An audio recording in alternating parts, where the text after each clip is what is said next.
Hey, all you cool KT cats and kittens out there. It's me, Ian Funk. This is episode 212, and it's all about me, but mainly about, real estate photos, how to get better photos, and what they do to a property. So stay tuned.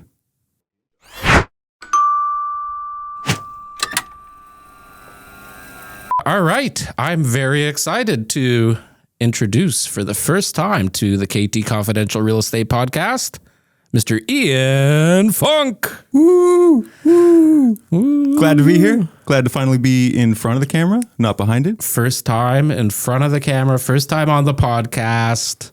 Many times here. Many times here. So for those of you that don't know, Ian is our resident lead videographer. He's the head of our media department.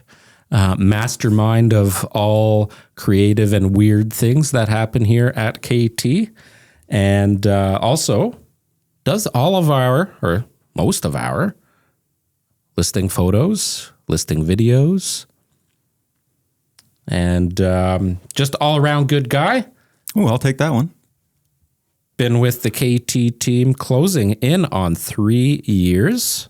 Started with us just pre-COVID. January of 2020. Yeah, around January 21st, I believe, in 2022. No, 2020, yes. 2020, yes. That will be the 3-year mark. Yes. 2023. So really happy to have a discussion with you today. Today, we're going to talk a little bit about real estate photography.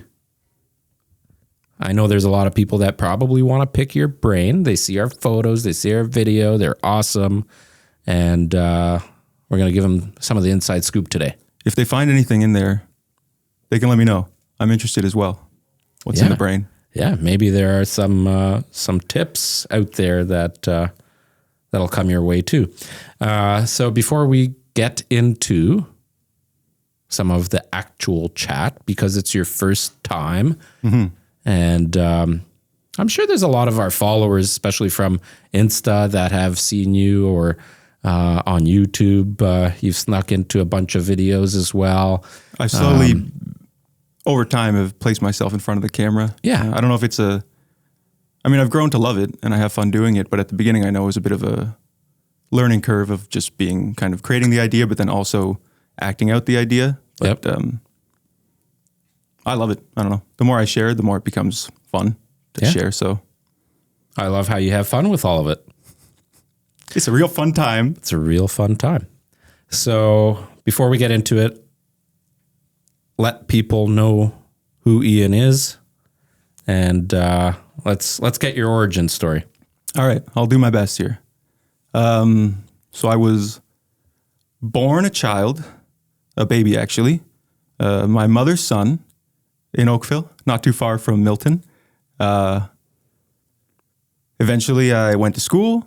I was born in a family of visual artists. Everyone went down the path of kind of graphic design. I guess when you're a visual artist, a natural way to apply it is to kind of learn graphic design and then learn how to do that on a computer. Brother, sister, mom, and dad all kind of have a visual background and are either in web design or graphic design or some sort of creative endeavor like that. Somehow I decided to go down the film route.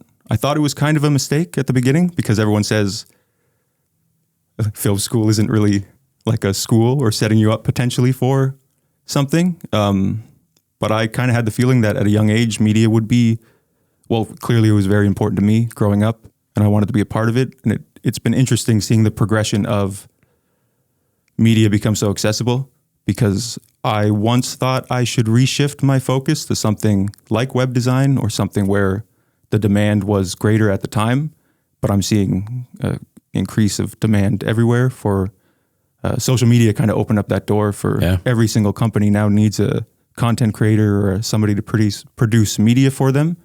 Well, a lot of people that age going through, the first few semesters or terms of post-secondary education get that second thought. Oh, should I do something else? Is this the right path or whatever? But clearly the need and the, desire in that world of creativity now and even in generating opportunities, generating income, generating all that. That's it was a good decision, clearly. Yeah, well, I find it good because the demand is clearly there and it's clearly going to be growing. But the one thing that I feel is still somewhat in its, not infancy, but it's just kind of getting people on the same page of content creating. Like there's one thing to have a camera, but then what is the actual idea behind a lot of that stuff is where I think a lot of brands might still have kind of shortcomings when it comes to professional content versus amateur content, right? Well, just having a whole like goal. I saw one thing recently with I think it's Mark's Warehouse doing some ad about how they're rebranding to be more about not workforce people, but everyday kind of lifestyle. And it's just something as simple as that is media related, right? So tied into marketing. Long story short, I eventually graduated from Humber College Film and Television Production Program. Landed a job doing data management and dailies for the film and television industry, I guess. Traveled a bit, working abroad for a tourism company doing similar to here. Just it was the first opportunity I had where it was not an industry or for a huge production, but doing a multimedia kind of job. And that opened the door to this, and then eventually just kind of took that confidence, came here, and now I'm almost 3 years. I think I always take a second to kind of process exactly my position here and what I've kind of achieved because I'm always seeing the awards over there as far as like top 10 sales in Canada or something along those lines. I don't track them in my head because I feel like it's not necessarily my award, but at the same time, after being here for 3 years, there's a sense of... Oh, it's definitely a team award. I think, now to be a successful real estate entrepreneur, whether you're a team or an individual or running a brokerage, whatever, part of the success is the brand, the marketing, the advertising. And a big part of that now, I believe, is being on trend, being tech savvy, and having the media component specifically on social, like on the internet. Well, I just think after being here for the time and kind of, we grow this together. And after 3 years and seeing that it's still quite successful and going up, if anything, it's a sense of accomplishment that I'd never necessarily expected from taking a real estate job. But if anybody out there does media and needs accomplishment, you can always be used in real estate companies as long as you bring your A game. Well, and that's kind of why I wanted to have you on today to chat a little bit about almost like a tips and tricks for those that might be starting out in photography, specifically looking at options in real estate to make money, right? Because let's face it, there are a lot of photographers, and I won't even necessarily call them all photographers, people that own cameras. Mm-hmm. If you own a DSLR camera and you want to make a few bucks, there's always going to be opportunities out there, right? You can take photos of newborns, pregnant ladies, weddings, like there's anything, right? So in real estate, there's always a demand for photographers and videographers. A lot of them are not very good, but there is an easier entry, right? Like the barrier to entry into that market is probably a little bit easier than most markets. I would say there's opportunities to kind of get in and then establish what you actually can do. Right. The challenge that a lot of them have is it's hard to sustain. It is hard to get enough work potentially to earn a reasonable income. Mm-hmm. And then, the investment of having the right gear, being an entrepreneur, like...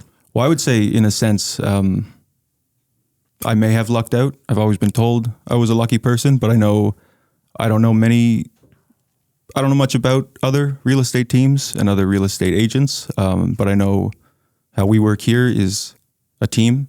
Like I've been here the whole time. It's taken me quite a bit of time to get to a level where I think we can all think without really communicating and on the same lines. Yeah, having the synergy is important, right? Yeah, and that takes time to develop. And I think people think you can maybe purchase that, but I think that's something that you have to grow and develop. And Well, that's a big part of and personalities this. can clash too, right? So to have personality fits, Yeah. I think is important. And, Well, it's just compared to going the freelance route, right? Like if you're getting outsourced by realtors and it's more of a product, then there's a bit more of a right. less opportunity to say grow that with That's very the true. individual clientele or whatever. Whereas here, it's just we're always growing it day by day together with all heads involved, making sure we're not backtracking and new ideas coming in all the time. And I find that's been like I look back at the first year stuff I was doing, and I'm very curious what's going to be happening next year. Yeah. Just if because you of look like at how everything's grown in the past 3, Yeah. to think what the next 3 is going to look like. Well, it's like I feel like the stuff I'm making now is what I thought I was making back then, and I'm like, oh, so then what? In 3 years now, what's going to happen? It's funny you should say that, because a lot of realtors, and I do have, before we get into the nitty gritty, I do want to go back just a couple of things on the personal side, but a lot of realtors look at us as a team and talk to me about it, that, we've been producing content like pre-Ian, we were doing our KT Quick Tip videos as an example. We started that back in, I want to say 2014, so 8 years ago, maybe a little bit longer ago than that, when nobody was really producing as a real estate team. Not too many were producing content of any kind. Let alone consistent content, right? Consistent content, or the very first, we only did 2 episodes of our Real Estate Done Right videos, but the first one that we did was a little bit more of a production. But I look back at those, especially the quick tip ones in the early days, and I laugh, right? Like how frigid we are in the video, and what we're saying, and even how we look, how our tone and our body. So, you improve over time. You learn what people like, what the followers like. And no, you've done a great job, and we're very blessed and happy to have you as a part of the team. Thank you. A couple of things. First of all, I made a note here while you were chatting, because you talked about your family and your family, being artists.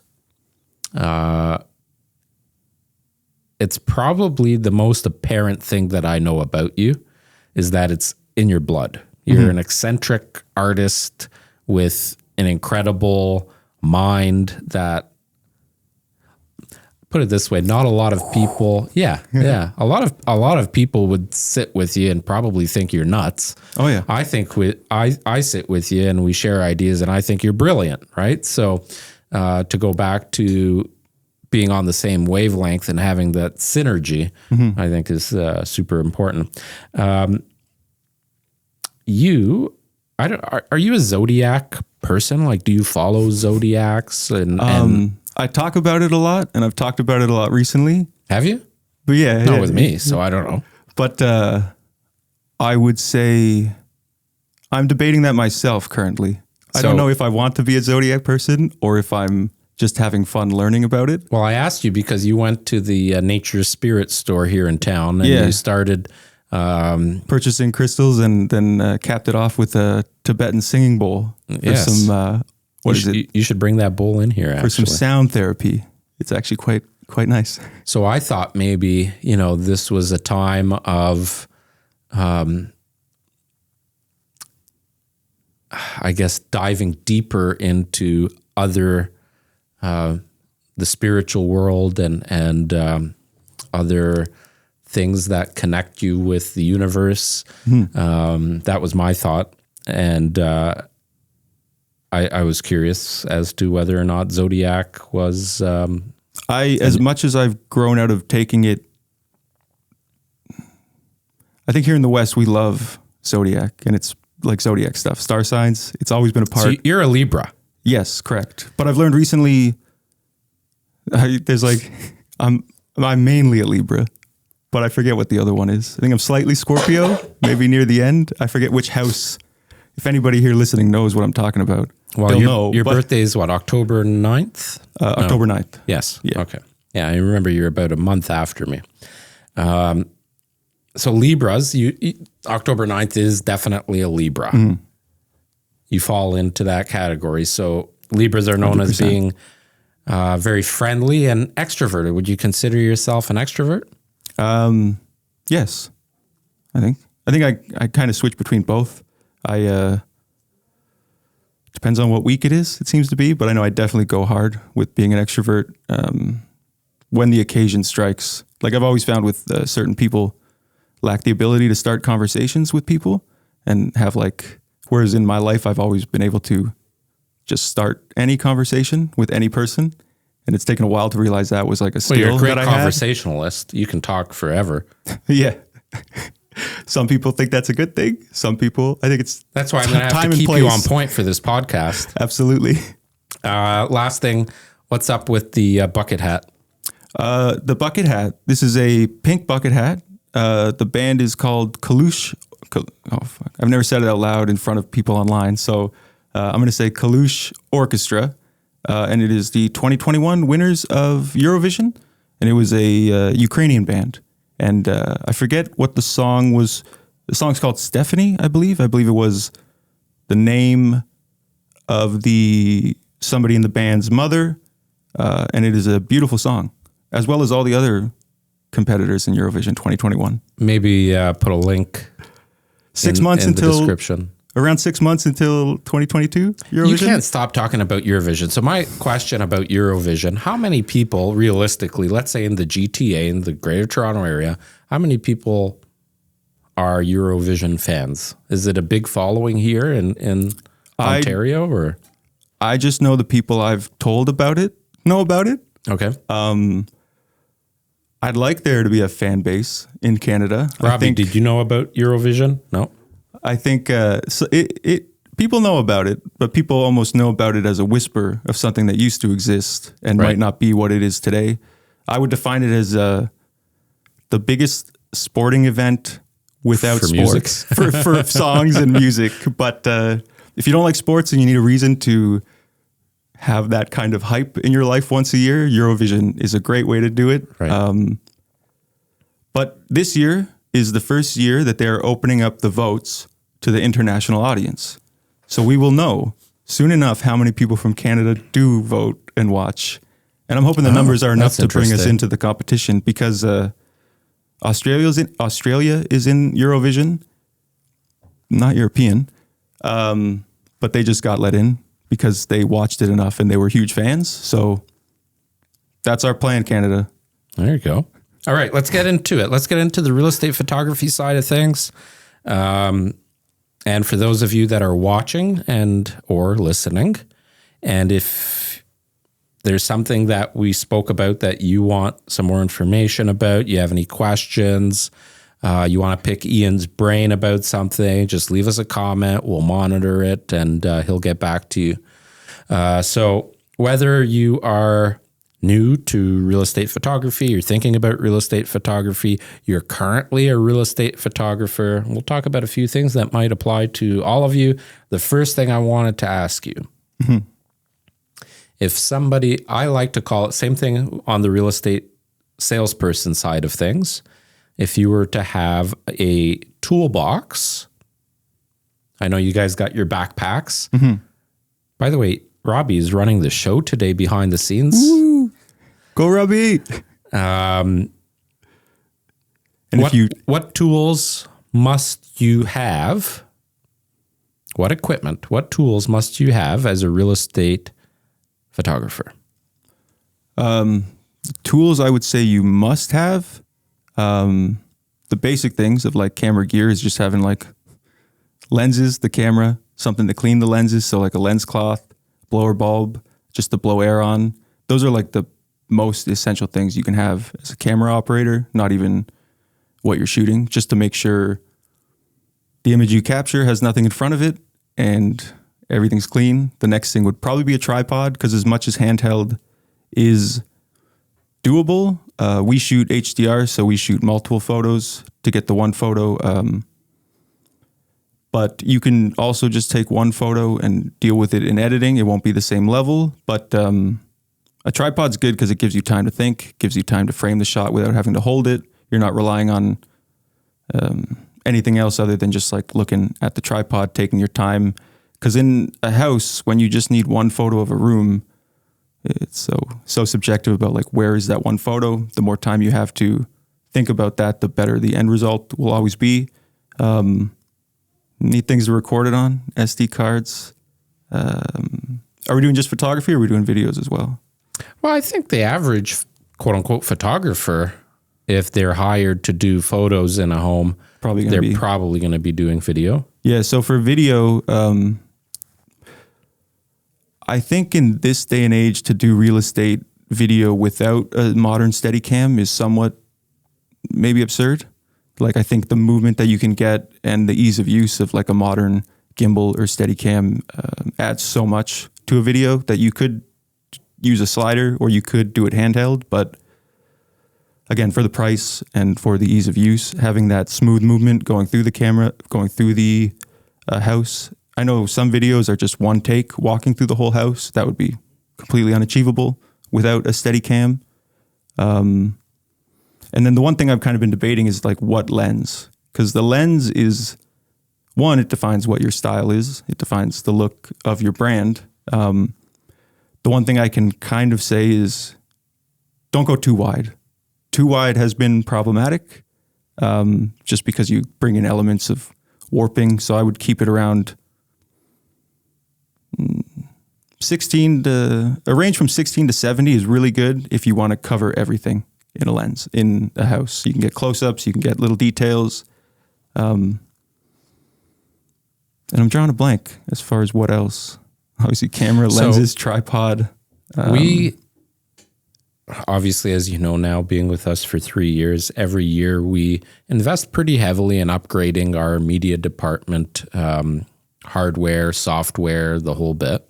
Well, software, maybe not so much. That's been pretty consistent.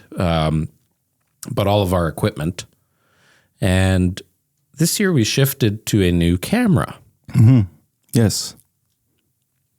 The Sony A1. Previously, we were using the Sony A7R II.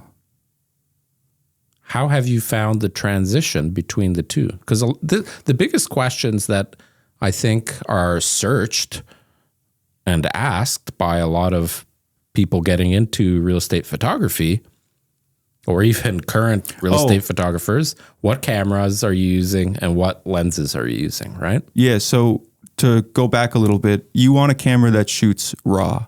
If you can't edit RAW, you can shoot JPEGs, but I wouldn't know why that person would be in that career field if they weren't shooting RAW and then editing RAW. So you just need a camera, and you're saying that because of attention to details in the photo itself and the ability to manipulate and edit? Yeah, a RAW photo is going to give you as much information as you can get while you're there, and then you can make that look as real to life as you saw it when you were there. Whereas when you shoot in a JPEG format, which is just a standard, I don't know how many people these days even really know what a JPEG is unless they're dealing with files. But that's like the standard image. It's small, but it's no information is in there besides what you have. So you're locked in. If you're really good in the moment, you can get everything you need, but you just shoot RAW. Yep. But with the Sony, so I used to shoot Canon. I switched to Sony probably about 7 years ago. I have not looked back. There was reasons why I switched to Sony that no longer really apply, but the way Sony handles, it's all bias. Like the thing people don't understand is that the difference between sensors and a camera is the same as a film stock. And so shooting with Kodak versus shooting with, what's the other guy? Fuji, yeah. Like those have, and depending on what stock you buy of that, you're going to get a different image. And so although you're buying a Sony camera, every single sensor that's within those cameras will give you a different subjective look. And that helps define your style. It helps define your products. The one thing I kind of hate that I'm going to say is that we had the Sony A7R IIs and I didn't see a need to upgrade to the A1 per se for photos. And I've never gotten more compliments on the photos since we have.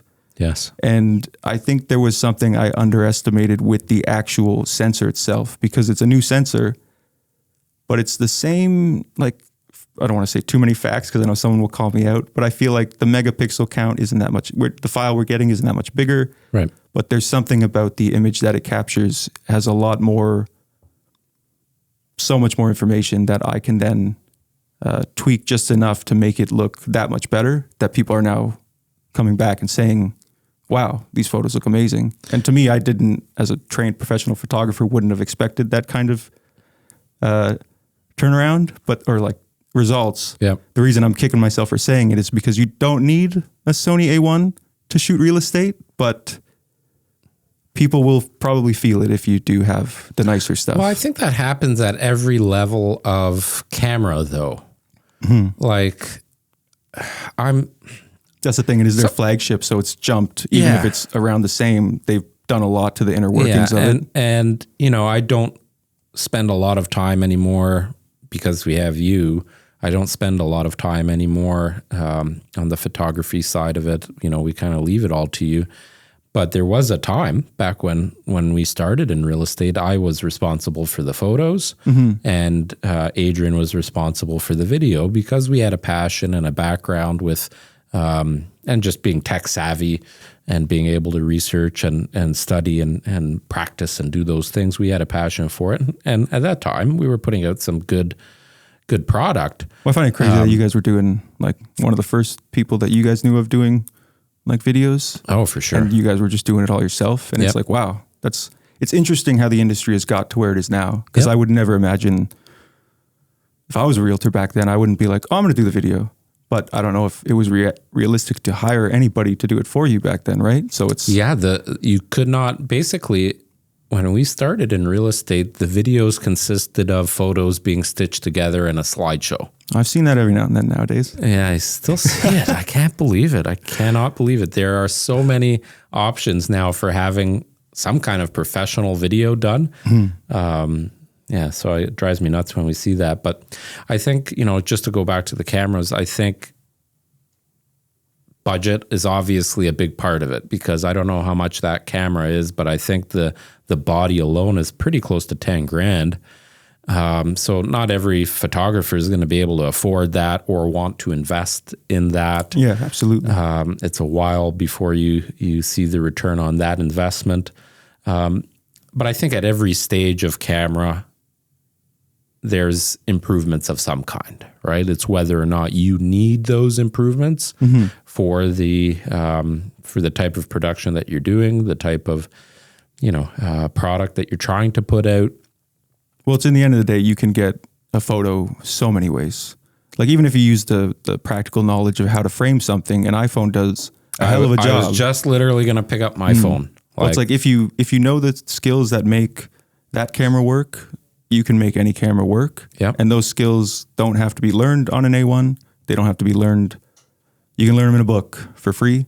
You can learn them on YouTube with many videos. The one thing with YouTube, everybody thinks, as I'm on YouTube telling people about camera stuff, what to do, everybody on YouTube wants to be the teacher, but everybody's got different answers. So part of it is learning your style, learning what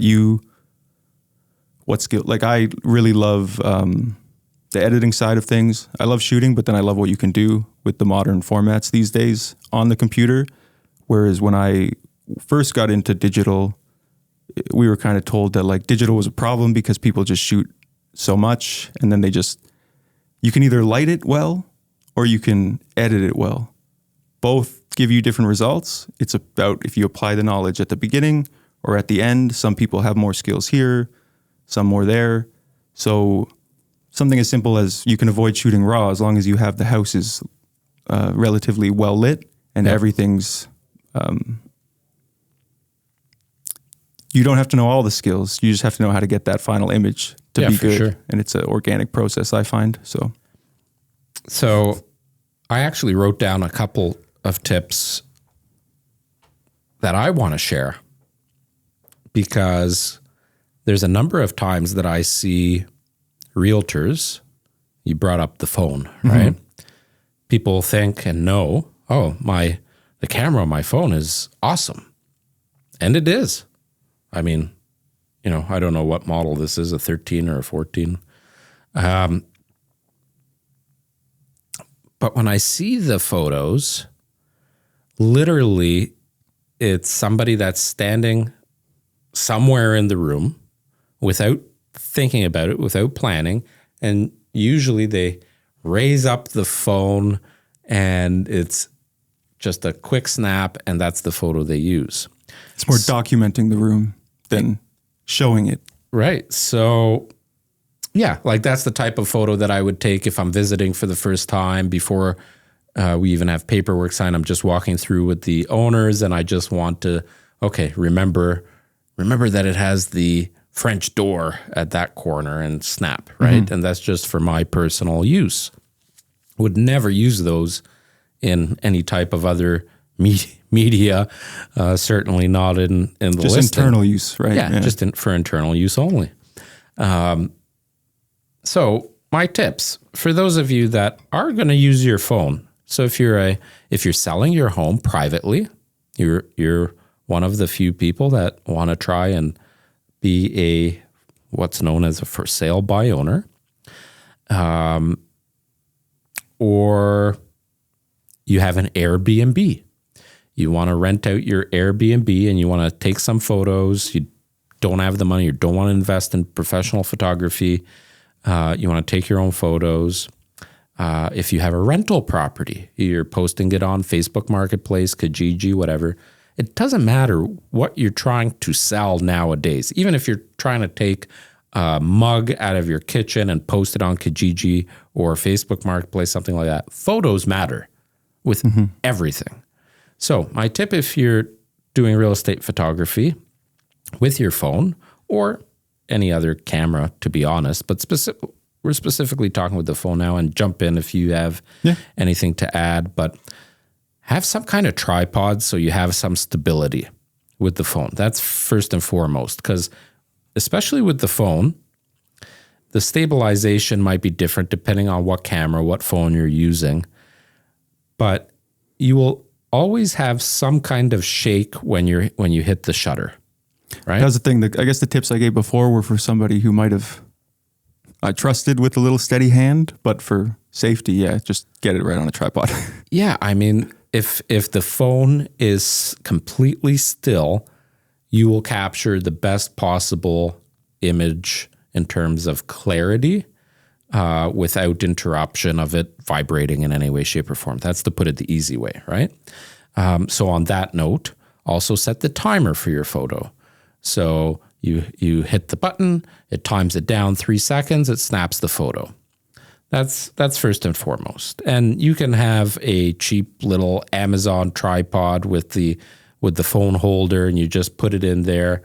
The second part of it, and I know you have spent a lot more time and attention to this over the last year or two than you did in the beginning, is actually visualizing and planning out what it is you want people to see in that image, and how are you conveying that room, right? Like, where is the emotion? Find the emotion in that room. And it can be, even a powder room. It can be just a simple bedroom or a simple living room. Certainly some rooms will be easier than others, like a family room, with a fireplace as an example, is oftentimes easier to create emotion. But I believe in any room, there is a way to create emotion with the angle and the height, specifically the angles and the height of how you're capturing that image. Would you say that's accurate? Well, I think one thing that I never knew before getting into real estate was how important height is. Like, I never used a tripod before getting here. I would, you call it like a Dutch angle when it's just on a slant. Yep. I would always shoot either low or high because it implied some sort of connotation from like subjective point of view, like from high down, somebody looks small, less powerful. From if you're shooting from below, they look much more intense. But when you're trying to sell a building, all of those things are almost too strong because you don't want to imply this room is overpowering, or you don't want to imply that the house is really small, and you don't want to apply that the walls themselves are warped with certain lenses. Well, I was just going to say, if you're using a very wide lens, it can distort the image, the walls, the way the room looks. If anybody's trying to learn about perspective and is a photographer, I would rent or buy anything 14 mil or less and go and take photos of a house and see how it comes out, because that was such a challenge using that 14 millimeter lens back in the day, but then trying to make sure everything was not warped. Right. And it all came down to the framing, because the framing had to be pretty perfect, precise, and pretty like the alignment to the walls, to the floor. If there was anything with that, trying to fix it in post would be not achievable. So that goes to my next tip for taking photos with a phone, or again, any other camera, is making sure that the lines are straight. So phones specifically, but also most cameras will have a grid. Put that grid on your screen so you can see that grid, and make sure that the corners of the walls are lining up straight with that grid, and your horizon line, the bottom of that shot, is also lining up with basically your horizontal and your vertical lines all need to be in alignment. It needs to be a square in that image. And then once you have that square, you can turn it a little bit, knowing that it's visually making sense and aligned. Right. Once you've got that locked in, now you can do that little bit. Finessing. Right. But that's a good word. You will learn if you do many houses that if you use a bubble level or any sort of digital level, some houses just aren't level. Right. Especially some of the older homes. Yeah. Some of them, everything's lining up, but somehow the image is completely skewed, and then you got to kind of work with the house more. I've heard that way back when it's like, it's almost better to just align to the house and never use it level, just because you're putting a lot of faith in time, the structure of the materials, and then the builder themselves. Yeah. So if someone is new to real estate photography, what advice would you give them? So let me maybe even rephrase that. If you could now take the 3 years experience that you've had with our team and all your knowledge now, if you could go back and give Ian Funk advice in January of 2020. I think I know. Go. I think the only like really valuable piece of advice, there's two things. Rob, are you listening? One, people, and like, there's the joke that I used to know, which was like, anything that has too many shadows is too moody for, like, the director might like it, and the director of photography on a film set might like the shadows and the mood. But the joke is the producers will always want it whiter, brighter, and more clean. They want to be able to see everything. And that is, I find, somewhat true for real estate, because you don't want to sell a house that's filled with shadows. But at the same time, I started way, way too bright, where it's like I was playing into that idea that everything should look clean and bright, but I was doing it in a way that was probably destructive to the overall image, and not, I feared the shadows. And going along with that, the other piece of advice is, like, be creative. Creativity is, it might not be what people ask for, and it might not be what they think they want, but the more you push something, and the more you kind of, there's a thing about showing less to show more. And it's like, by showing the house, you're documenting the house, but by showing less of the house and getting more kind of creative with what you're showing and how you're showing it, creating that emotion, you can give people a sense of what the house is, and that will translate better than just showing them, because you want them to feel what you feel when you walked in, not what the house looks like, because they're not going to see the photo when they walk in. They're going to get the feeling that you're trying to capture. And that came with just more confidence, more faith in myself, slowly doing it over the period of 3 years. And every time I made a little change, people got a bit more excited, and it was always met with like positivity. I remember an exercise that you and I did early in this year, and I had you pull up all the photos, and instead of editing a shit ton of them, I said, well, let me go through it with you and tell you which photos I like the best, which angles, or but then you also explained why. And I explained why. And you were actually shocked at some of the ones that I picked, because in your mind, it may have been I think you were trying to appease us from what you believed real estate photography should be. Well, I wanted to make sure that everything was shown in a way that somebody could make a decision ultimately with the photos, but they shouldn't be making a decision based on the photos. I think in real estate, the important thing, whether you're a realtor, a photographer, a seller, whatever, the important thing to remember is that real estate is purchased a lot of times based on emotion. And in the current market that we live in, the first time somebody will see that piece of real estate is online. Chances are, right? Unless you just happen to be driving around and walk into an open house and you had no idea that home was for sale. But realistically, if you're in the market to purchase real estate, you're scrolling websites, social media, whatever, that's going to be your first impact. And it's really easy to have a photo that portrays a cold, shadowy, overblown image of a big room versus having something that is just appealing to the eye, right? Well, there is a very tricky balance to that. That's what I was going to say is there's a balance of like, one, I've kind of touched on it before, of just the subjectivity of photos themselves, how you edit it, what you use to capture it, where you put the camera. All of that's, you can take a million different photos of the exact same room and they'll all have different vibes, different feelings.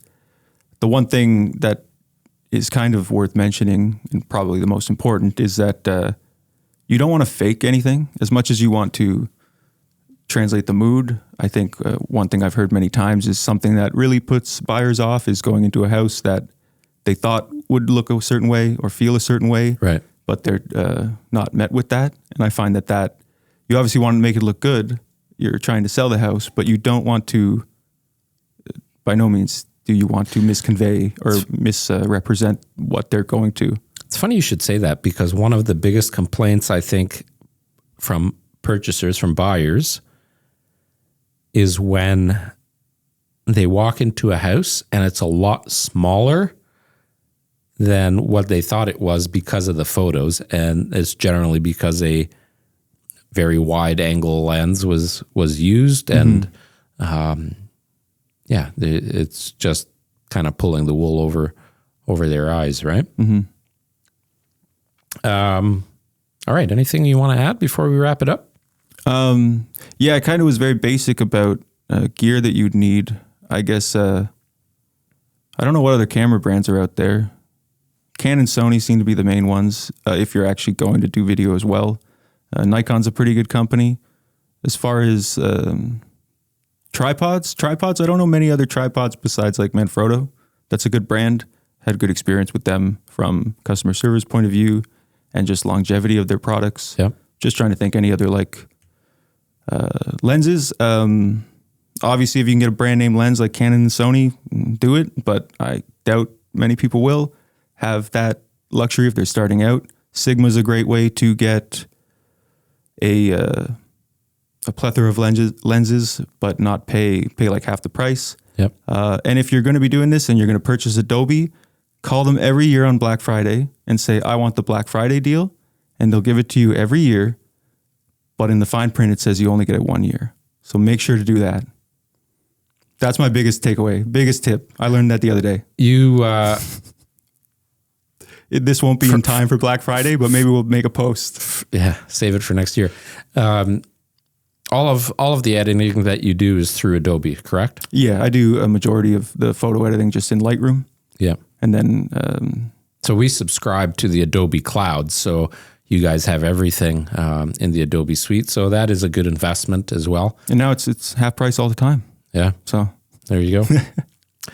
Well, Mr. Funk, thank you for joining me today. Yeah, it was nice. I was anxious, but now I'm kind of like, oh man, let's just keep talking.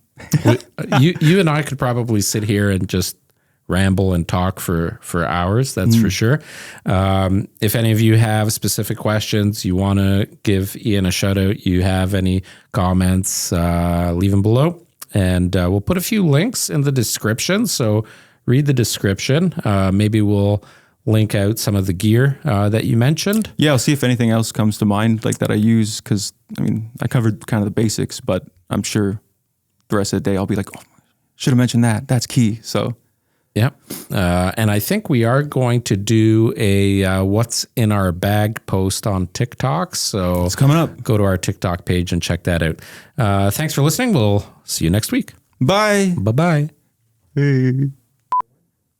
Hey, that was 212, and now you know what I'm about, and you know the media team, well, part of it, and I hope you had fun. Bye.